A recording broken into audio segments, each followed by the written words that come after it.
for so long. I'd make a much better daughter than Rose.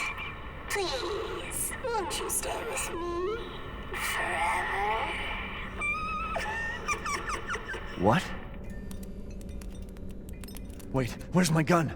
Hello everyone, AMHarbinger here. The Resident Evil franchise has always been set in the realm of science fiction, using viruses or some sort of scientific reason to explain the horrible monsters and mutations that happen. The closest players would get to the supernatural would be the hallucination or Hookman original build of Resident Evil 4 that was never meant for public release. In Resident Evil Village, the game decides to take a supernatural direction with the Lord Donna Beneviento, a doll maker who would use hallucinogens to warp Ethan Winters' perspective. So let us explore the background, powers, and original darker concept of this doll maker. But before we begin, remember to like, subscribe, share, all that YouTube stuff, and let's get right into it. Donna would be born with a massive scar on her face, causing her to become self-conscious about her appearance, avoiding everyone and becoming isolated. Her father would create the doll Angie, which Donna would use to communicate and live through. Her parents would die and Donna would become isolated even more, creating massive amounts of dolls she considered her friends. According to the concept art, Donna was dressed in a black mourning outfit, whereas Angie wears a wedding dress, each representing life and death, with Donna and Angie's face being representations of sun and moon. Like the other villagers, Donna was tested by Mother Miranda with the Kadu parasite, and her reaction was favorable, not transforming into a lichen. As stated in the diary from the gardener, Mistress Donna is now Mother Miranda's adopted daughter. In all my years, I've never seen this overjoyed. Ever since childhood, she has always feared others due to the scar across her face. After her parents' death, she locked herself away and would only talk to Angie, the doll her father made. I am forever thankful to Mother Miranda's infinite compassion. After Donna's infection with the Kadu parasite, she didn't gain any physical enhancements, but she was able to secrete a signal-producing substance, most likely a pheromone, that allowed her to control plants infected by the mold or the myomycin. Any human who inhaled the pollen from these plants would suffer massive hallucinations, as when Ethan passed those flowers right by Donna's family graves, and when getting into Donna's home, where you can see the plants littered around the area, leading to his visions in the basement, appearing to see objects from his home, and of course the encounter with the baby, while also losing all his weapons. We get more information about Donna from the gardener's diary after we defeat her, who was close to Donna. It reads as, Mistress Donna seems happy. It must be my imagination, but I feel like her doll Angie is even more lively than ever. She came to me in the garden today and used Angie to talk to me. We had a mighty fine conversation. Something about receiving a gift of power from Mother. And we'll later learn what this ability was. According to the final entry, Mistress Donna gave me yellow flowers and told me to plant them in the garden. I planted them in front of Miss Claudia's grave. I don't know if it was the scent of the flowers, but I felt lightheaded. Then, like a dream, I saw my departed wife. I mentioned this to Donna and she seemed thrilled by it. She told me to go to the house tomorrow and see her. She said I could see my family once more. I'm not sure what she meant by that, but she seems so kind. This confirms that Donna used the gardener as a test subject for her talent, and the man likely died from the hallucinations caused by Donna's ability. It also makes it clear that Donna was a massive manipulator. She uses her innocent look in order to lure victims, and most likely is seen as not a threat, which is how she was able to lure in her victims. Like others infected with the Kadu, Donna could control others infected with it. She then proceeded to divide her parasite into her dolls, allowing her to remotely control to properly communicate her ideas. As we see in the game, when Donna did speak, it was often soft or without confidence. Just listen. Don't leave. I can't let you. Now listen how she speaks through Angie. It becomes much more violent and aggressive. You're still alive, huh? Before my friends murder you! Tick-tock! Your life song alive. Wait! This is what we're actually hearing. Angie has become fully Donna. which caused her mental state to break down further by splitting the parasite even further. This is why Ethan hunts down and kills Angie instead of Donna. Her human body is seen as nothing more but a puppet, and Angie is really Donna. Donna was so close to her dolls, in fact, that she dug graves for them and placed them in the graves by her parents.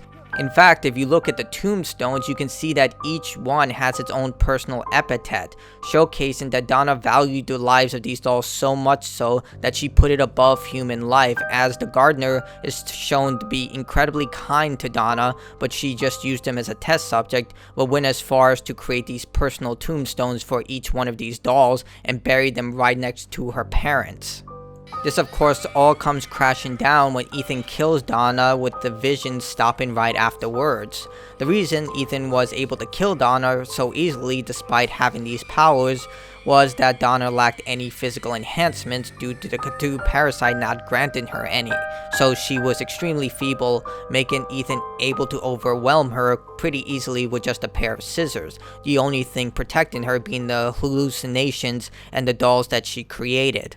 Even the boss fight is a reflection of her mental state. It's a giant game of hide and seek where you hunt down Donna and kill her with a pair of scissors as she berates Ethan, telling him that he may wish that Rose was never born and he didn't really love her.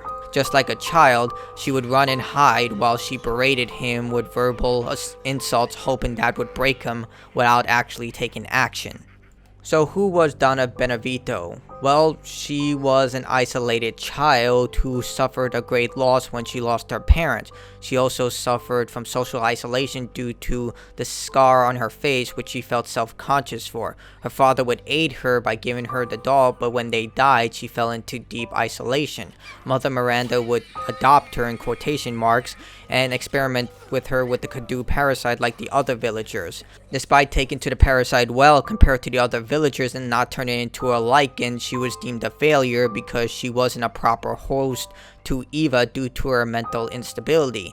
Instead, Mother Miranda made her a lord, and using her skills, she split her parasite among her dolls, further decaying her mental state to the point that she simply saw her body as a puppet and her dolls around her, specifically Angie, as an extension of who she really was, using her to properly communicate what her real intents were. She would also use the surrounding populace for her own experiments, such as the gardener who clearly cared for her and her well-being, but in reality she used him in order to test her pollen secreting plants that were infected by mold, which she would cause massive hallucinations to her victims, leading them to either take their lives or die due to sheer shock. Ethan would overcome these visions and eventually kill her, taking another piece of Rose.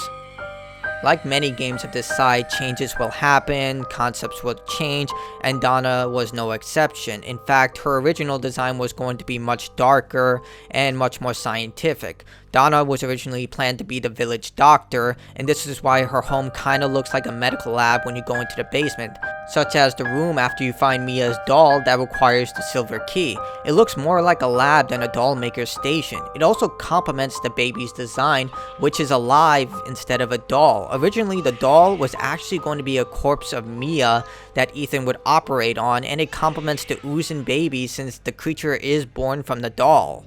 Lastly, Donna's story would have been much darker.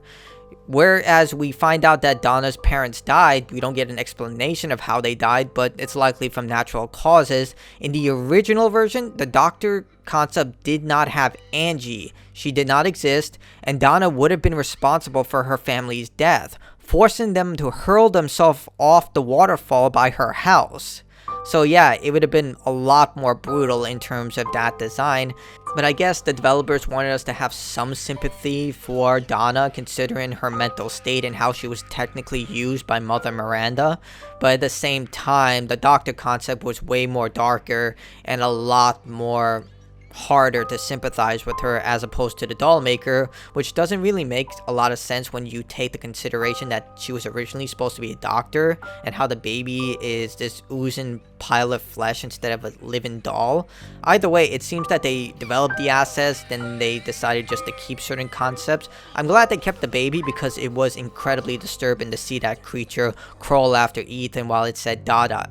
And that brings us to the end of this video. Donna Beneviento was definitely one of the highlights of the entire game. Her hide and seek boss battle, the baby encounter, the hallucinations, not to mention her backstory. The entire concept of Donna was well crafted and I truly loved it, especially the fact that you felt so powerless throughout her adventure. It didn't matter how much you upgraded, in this situation you are completely defenseless and you have to stealth and your other senses, such in the boss fight you would have to listen to Angie saying oh no when you find her. Either way, incredible character, fantastic design, and well executed.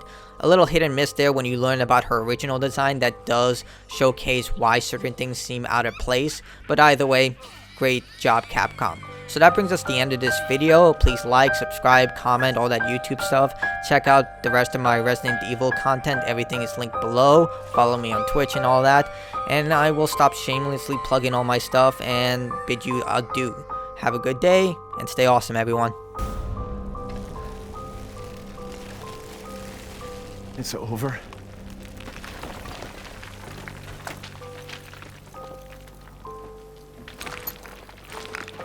Mia, I'll make things right.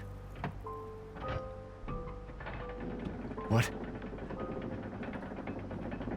Good. I need to get out of this place.